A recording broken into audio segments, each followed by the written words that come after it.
Everyone knows the broad idea of NHI. The idea is that there'll be a single purchaser for healthcare services, and that single purchaser will be buying health services according to a very defined and clear package of services. So it's no longer you go to a hospital or a clinic and you get whatever's available at that hospital or clinic. There'll be a defined package, like is the case for medical aids at the moment. And that single purchaser and that defined package is intended to improve quality, to ensure that there are measures in place to hold facilities to account, and also to decrease prices, because if one structure is buying healthcare services, then it can tell service providers how much they must charge for those services. And then the idea is that you should receive services closest to where you are. Everyone will have a very defined referral protocol. So everyone will know who their closest community health worker is, and then closest clinic, GP, district hospital, and higher levels of hospital services after that. So there's a very, very clear referral pathway. And the intention there is to resolve issues at the lowest possible level of care. So at primary health care level, that is where the investment and the focus should be.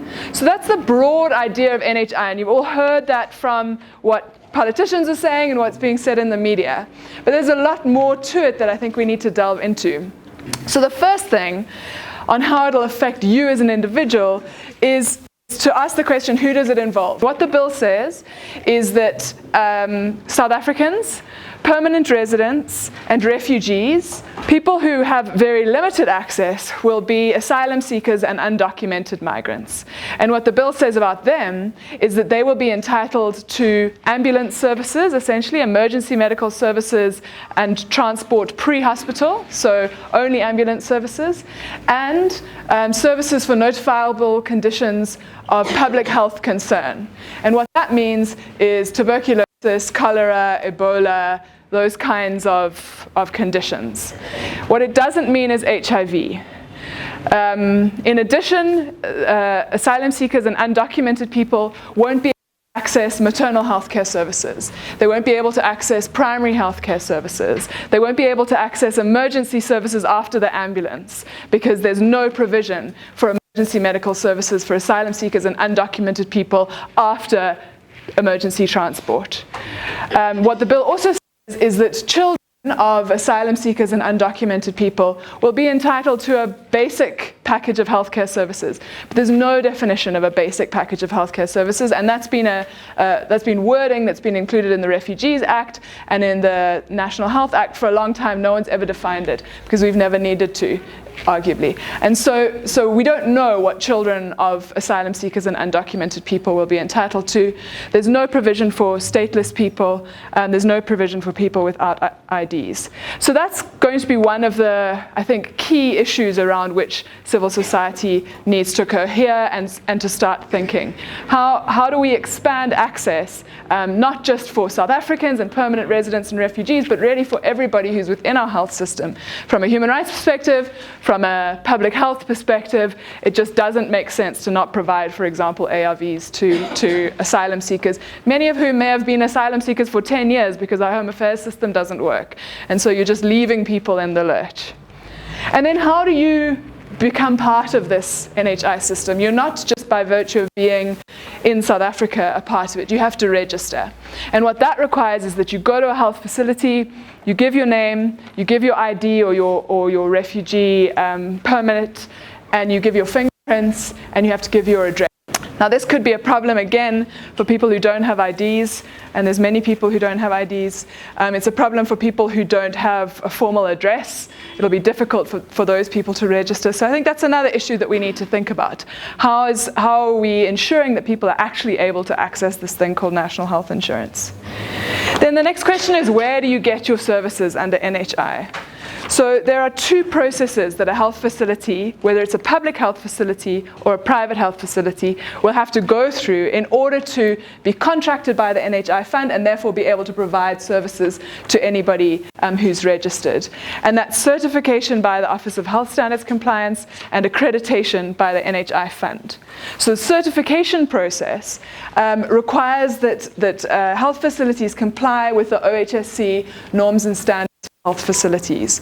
Now we know that in the last annual audit of the OHSC, which happened some time ago, the OHSC audited 696 facilities, and 5 of them were found to have met the basic norms and standards. Private health facilities, at the moment there are actually no norms and standards that apply to private health facilities. The OHSC has been talking about developing them for many years. They're not published yet. And so and obviously some of them will be the same, so some hospitals in the public sector and the private sector one would expect to look the same, but for example there's no GPs in the public sector, and so they just haven't developed those norms and standards yet, or haven't published them at least. So that's the first thing, certification. The second thing is accreditation, and the accreditation process is done by the NHI fund, and I'll explain the kind of system effect of the NHI fund just now. But the accreditation process requires that a health facility is able to say, I can provide XYZ services, I can provide them to however many people, and I am prepared, I've got the right human resources and the right bed capacity, etc., and I'm prepared to take the price that the NHI fund is going to pay. So as a GP or as a public hospital or a clinic, that facility needs to be able to say, I'm able to contract with the NHI fund on the NHI fund's terms. So it's above just basic norms and standards. It requires a higher level of compliance than that. And it's really about, am I prepared to take the price that you, NHI fund, are going to give me? And then also on way to get your services is this strict referral pathway. So at the moment, in the public sector, you're supposed to follow a referral pathway, but in reality you can jump. And many people who don't trust the clinic that's closest to them will go to hospital or straight to a tertiary hospital, for example. And you're able usually, sometimes they ask for referral letters, but often you're able to jump some stages. That won't be allowed under NHI. Similarly, in the private sector at the moment, people are able to jump over GPs to get straight to specialists. That absolutely won't be allowed. And there's a good public health reason for that, because often we go more specialized when strictly a lower level of care could assist. We do so because we don't trust the lower levels of care. So that's where you get your services as an individual who has managed to, who happens to be within the population that's covered by NHI, who's managed to register, user of the NHI, and who is now part of this referral protocol. Then the question is, what services do you get? And this has been one of the most vexed questions in this NHI debate, because at the moment there is no benefits package. And this whole NHI idea is based on the fact that there'll be a defined package of services. But at the moment there's no definition, and the bill doesn't give much guidance beyond some kind of broad statements about where the NHI fund will start. And those are all things that are very broad, system-wide interventions that are already happening now. In the end, in theory, the benefits that everyone will be entitled to will be determined by a benefits advisory committee. And I'll talk about where that committee sits in the whole system. But that benefits advisory committee will consist of a bunch of technocrats who have to have specific qualifications, and they will decide what kind of benefits they think should be included within the NHI. There'll then be a pricing committee. It's very unlike the system in the public sector at the moment, in which you can get many services, but very inequitably, because it depends on what's available at a particular healthcare facility at the time, among other considerations. It's much more like in the private sector, where your medical aid will only pay for certain things, and usually you only find out that they won't pay for something when you need it, and you have to pay out of pocket. There'll also be a defined medicines and equipment list and very clear treatment guidelines. So no longer will you have the kind of discretion that healthcare workers have, that we should try this and we'll maybe try that and perhaps this would work for you. It'll be a much clearer set of steps, essentially, that a healthcare worker will have to take for different health issues. And if you want to complain, there'll be a complaints mechanism and a separate tribunal.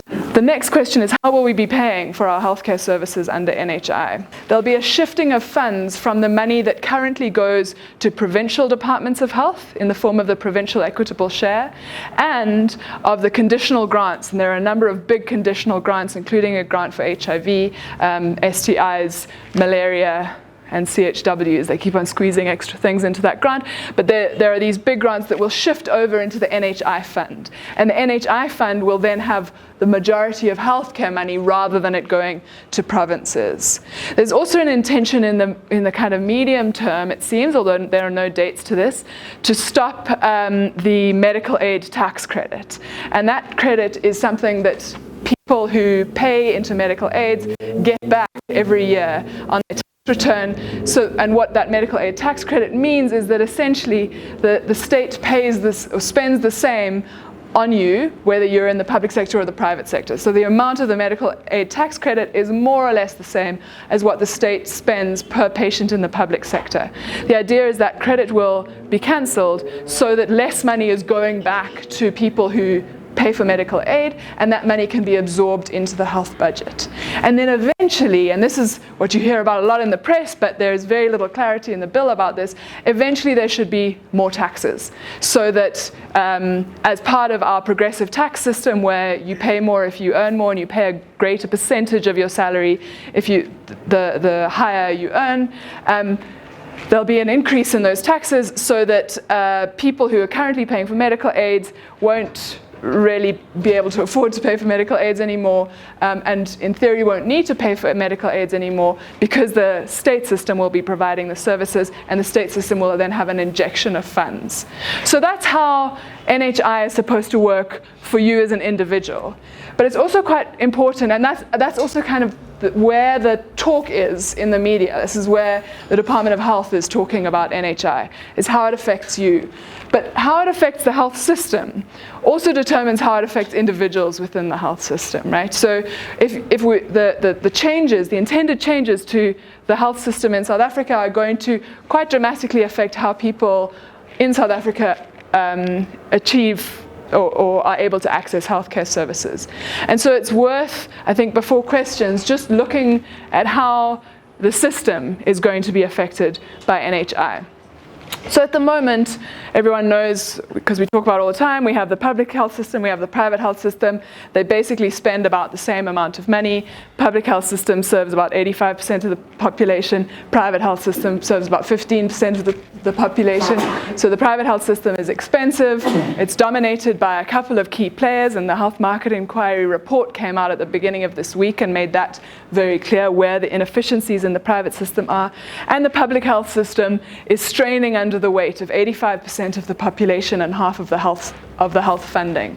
So that's really where we are at the moment. And the way that money flows at the moment is that public health spending comes from Treasury. Most of it goes into provincial departments of health, and the provincial departments of health then decide how much of their money they want to spend on health. So some provinces spend more and tend to get better health outcomes. Other provinces spend less, and often they're the ones with worse outcomes. Some of the money goes to the National Department of Health in the form of a conditional grant, which is for ring-fence specialized funding. And then they also give it to provinces, but it's national can control what they are allowed to do with those conditional grants. So they can say, you will only spend this on HIV, you will only spend this on hospital services, you will only spend this on training, etc. And so that's a way of national controlling the money. So that's the way it works in the public health sector. In the private health sector, people pay medical aids. Medical aids tend to pay private health facilities. The intention at NHI is very different. So there's going to be the main theory is that there's a purchaser-provider split. No longer will we have just a health system where everybody in the public health sector gets a budget that they spend however they choose to. Now we will have a health purchaser who will be actively deciding what services to buy and from whom. And so there'll be a split of the money side and the provision side. So the main thing under NHI is going to be the development of the NHI fund. And this will be the structure into which almost all health funding eventually is supposed to flow. So it'll come straight from Treasury into the NHI fund. The NHI fund will be what's called a Schedule 3A public entity. So it's not the same as Eskom in that it can't borrow money, and that's why the minister keeps on saying, don't talk to me about Eskom, it's not the same thing. He's correct, it's not the same thing, but it is the same thing as the Road Accident Fund, it is the same thing as the Igonyama Trust, it is the same thing as a few other problematic structures, right? So the fact that it's not exactly the same as Eskom doesn't mean that we shouldn't be worrying about its governance. And I think we need to be very worried about its governance, and this is why. So the minister has inordinate power in this thing. Somebody was saying, somebody from UCT did the count, and she said the word minister is mentioned in the NHI Bill 140 times. It's absurd how much power a single person, not a department, not cabinet, a single person is supposed to have over this structure. The minister appoints an ad hoc committee. That ad hoc committee is meant to interview people who get nominated to be part of the NHI Fund board.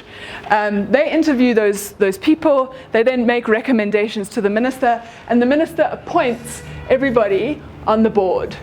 So that, from the beginning, must raise flags for us, because that means one person is responsible for appointment and removal of everybody on the fund board, and can also dissolve the entire fund board for some pretty vague reasons that aren't nearly specific enough. Also problematically, the board is accountable to the minister. This is also a problem for obvious reasons, and I think is just directly unlawful. It really needs to be accountable to Parliament, because Parliament is the representatives of all of us. While Parliament by no means provides a perfect accountability structure, it's much better than it being accountable to a single person. So that's the relationship there. The minister appoints an ad hoc committee that makes recommendations. He then appoints the fund board. He appoints, and the fund board is accountable to him. He also appoints the chairperson of the board, which is super weird, because there's really no reason why he should appoint the whole board and the chairperson, and he gets someone on the board who represents him. Then the CEO is also appointed by the minister. So the minister now is appointing both the governance structure and the management structure of the NHI fund. That is also a problem. In an ordinary organization like ours or any company, the board would be appointing the CEO, because governance then needs to have a hand in leadership and management. In this case, it's the minister who's appointing the fund CEO, but at least the fund CEO is accountable to the board. So that's one good thing. So that's the way that the governance structure of the fund is intended to work. It's a big problem and something that I think as civil society we need to watch out for, because you can't just say we're going to make sure there are no problems here, which is essentially what the minister's saying at the moment. Don't worry, we'll ensure that there are anti-corruption measures in place. You have to bake in those kind of anti-corruption measures into any kind of structure. At the moment, we're baking in the possibility of centralization and corruption into the structure that will hold all of the health financing in the country. The minister also then has a further role. He appoints 3 key committees. These are actually committees of the fund, but they're appointed by the minister. And those committees are the Benefits Advisory Committee, the structure that decides everything that we're going to get. The Pricing Committee, the structure that decides everything that healthcare providers are going to be provided with, we're going to be paid. And the Stakeholder Advisory Committee, which has no real role, but is meant for all of us. It's meant to be a kind of, it seems, a kind of sop to civil society. Don't worry, you, and users, don't worry, you're part of this. In these 2 structures, there's no user representation or civil society representation. That in itself is a big, big problem, that there isn't participation, there isn't proper participation in all of the decision-making structures. There's only participation in this vague stakeholder advisory group. So the minister appoints these structures, although they are structures of the fund in theory. So then we've got 2 structures that currently exist: National Department of Health and the Provincial Department of Health. The roles of each of these structures are quite unclear at the moment. All that the bill says is that the National Department of Health does things like guidelines, etc. And it says the minister will decide what else it does. And the Provincial Department of Health is a managing agent, but I don't know what that means, and it's not defined. And the minister also must decide what else the Provincial Department of Health does. So the minister decides on the roles of both of these structures. Then we've got a new structure, and that's called the District Health Management Office.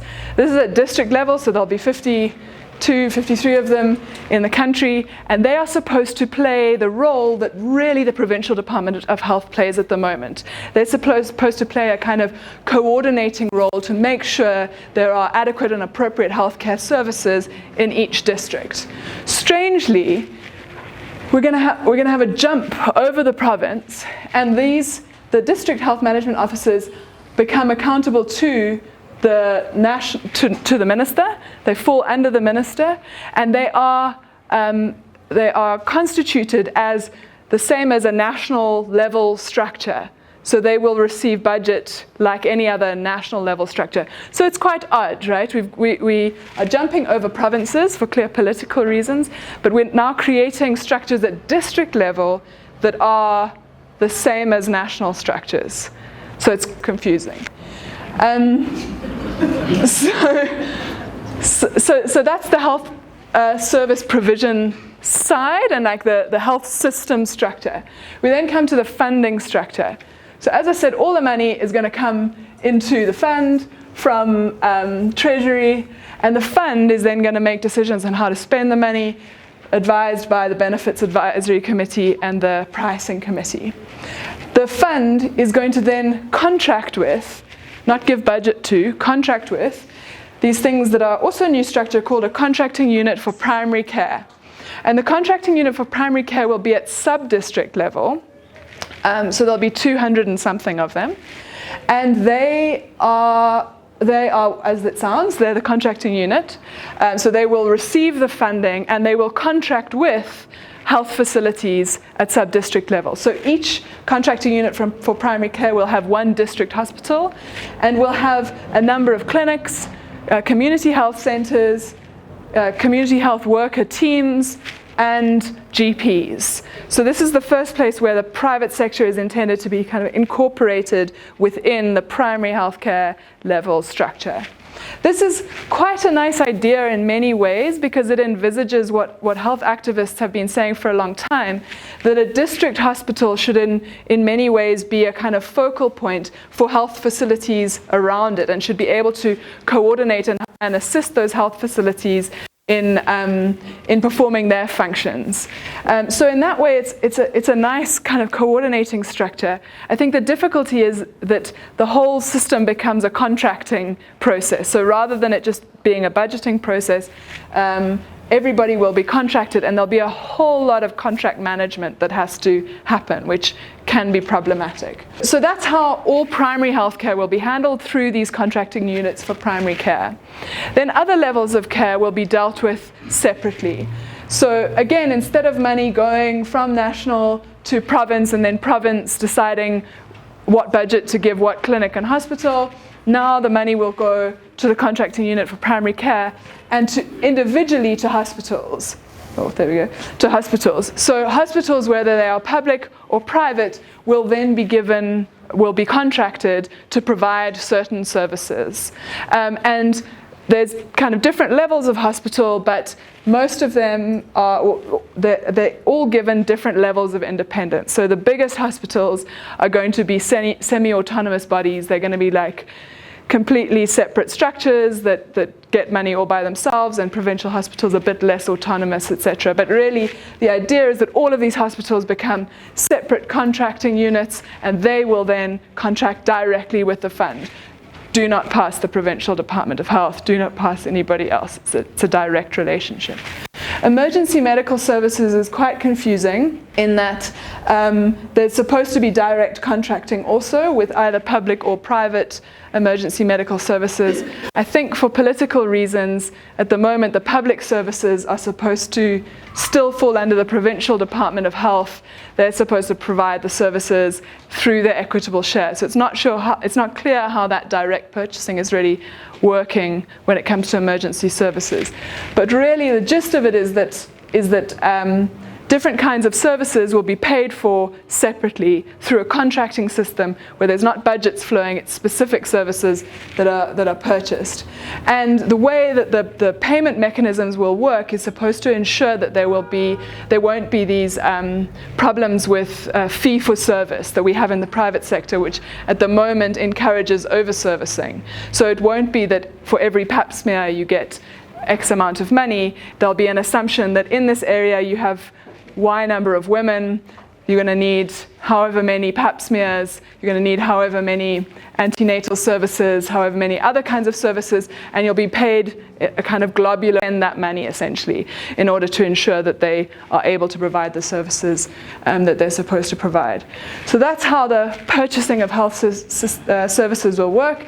And then we also will have under the fund a new structure that is very new. It was only introduced in the 2019 version of the bill. It's called the Office of Health Products Procurement, and that is supposed to be a single structure that is able to negotiate for and purchase medicines and other health products like equipment and anything that a health facility would need. So they then can set those prices, and then anybody who for any kind of hospital or clinic or GP who's contracted to the NHI fund will be able to get those medicines or products at that price. So it allows efficiency because it's just one big purchaser, and that means that purchaser can set prices. We've got a lot of new structures under this system.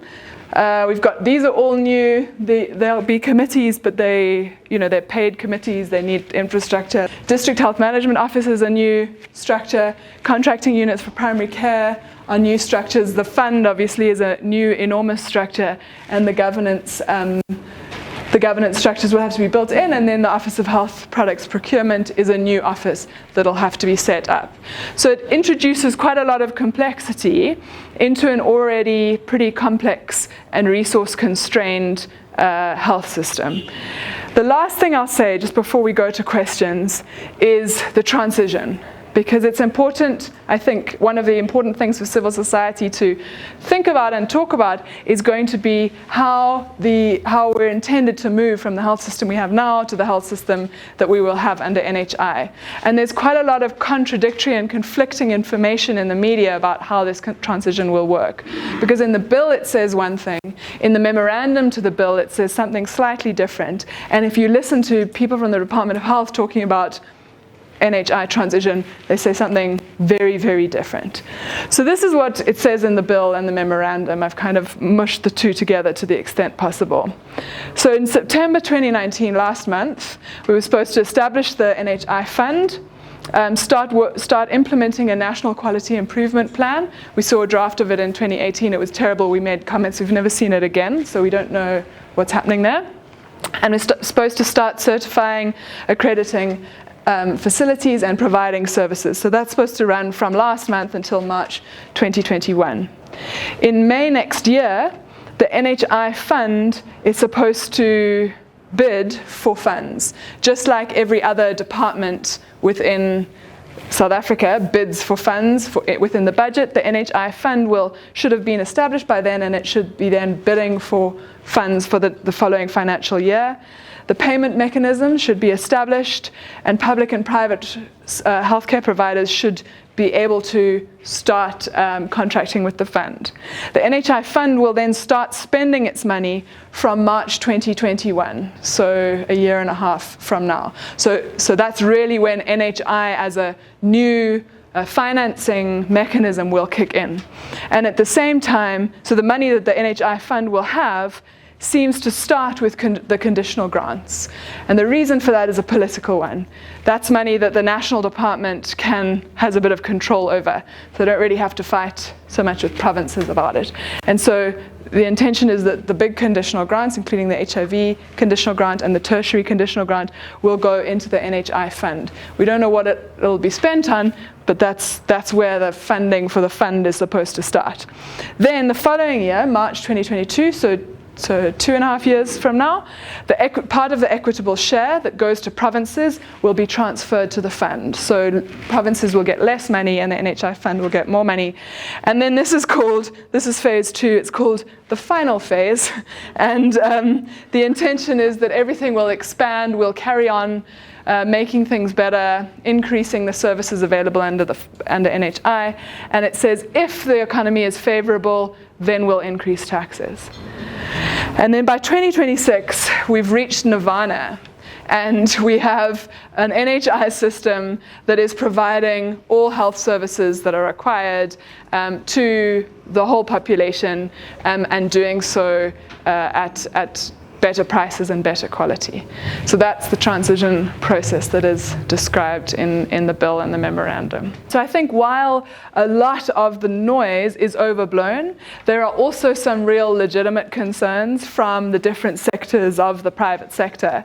And the problem is that those questions have been being asked for years and not answered. It's part of this confrontational stance that government has taken often in public with the private sector, but then when it comes to actually regulating the private sector has done very little, and that's what the HMI report showed at the beginning of this week.